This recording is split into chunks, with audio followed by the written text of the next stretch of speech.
simply how we've existed. I hear a lot of people talking like they politicians.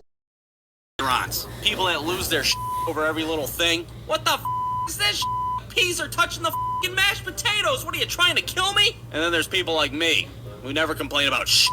A waiter could come out with my food and push a plate in front of me that had nothing but like 2 turds on a plate. And I'd look at him and be like, this looks great, thanks. I just feel bad. I feel like an asshole if I complain about my food. Maybe it's because I worked in the food industry before, or maybe it's because there's people starving in third world countries like Kenya or South Detroit. But when I do eat out somewhere, I like to apply a little rule called the 2-hair limit. Because there's nothing worse than finding a hair in your food. Except maybe like somebody else's toenails or like a used tampon or something. And if I do find a hair in my food, well then I just do my best to pretend that never even happened. What hair? I didn't find no hair. Probably just like a weird noodle or something. Definitely not somebody's crotch hair though, I know that. But if I take another bite and I find another hair, that's it, dinner's done. And it's always the nastiest, longest hair you've ever seen in your life. What the hell is this shit? What did a woolly mammoth make my food? But you don't gotta worry about that shit with a fancy restaurant. I don't go to a lot of fancy restaurants, but we did go to one in Chicago one time. It was way out of our league. The menus at this place were like nicer than my high school yearbook and shit.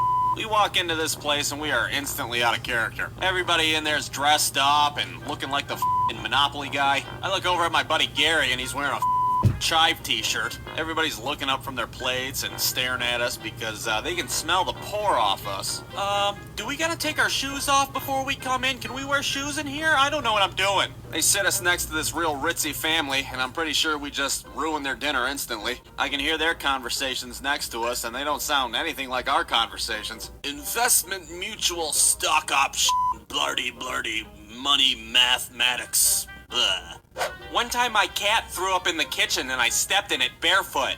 But we were like, you know what? F these people. Let's get the most expensive steak that they have here. That'll show their hoity-toity ass. And I look at the menu and there's a $100 steak on there. What the the $100 steak tastes like? Well, we're about to find out. I'm asking the waiter, do I get a hand job before or after I get the steak? Because for $100 there better be a hand job somewhere in the equation. So they give us this steak. This thing's humongous. They're charging us like shipping and handling fees just to bring the thing out. And we ate it. We ate it all like kings. And I grabbed a microphone and I stood up and I said, you see, you fancy pants Monopoly people? Us poor people can eat your fancy pants steak. So go yourselves. Don't pass go, don't collect $200, and go yourselves. And then I dropped the mic and got the hell out of there. Before we left, we had to pay our bill. And when I was looking at the bill, I was like, oh, piss. It looked like a 3-year-old was playing with a calculator and just put a bunch of random numbers in there. And as I'm sitting there, all I can think about is the ending of Home Alone 2,